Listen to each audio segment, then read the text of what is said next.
గట్టెక్కడానికి ప్రయత్నించు. అంతేగాని వాళ్ళు ఎప్పుడు వస్తారో, ఏ వేళలో వస్తారో తెలియదు.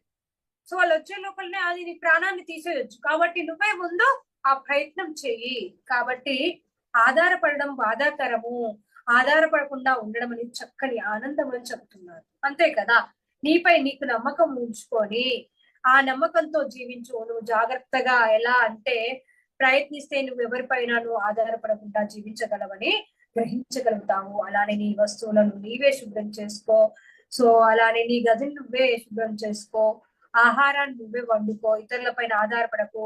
సో నీ ఉత్తరాలను నువ్వే టైప్ చేసుకో. ఇలా ఎన్నో విషయాలు ప్రతి రోజు ఒక రోజు పని మనిషి రాకుంటే మనం ఇబ్బంది పడతాం.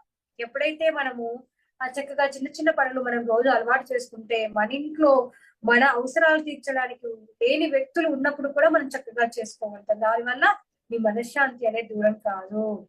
అవసరం అనిపించినప్పుడు చేస్తే చాలు. ఆ చిన్న చిన్న విషయాలు నిన్ను ప్రమాదాల నుండి బయటపడేస్తాయని చెప్తున్నారు.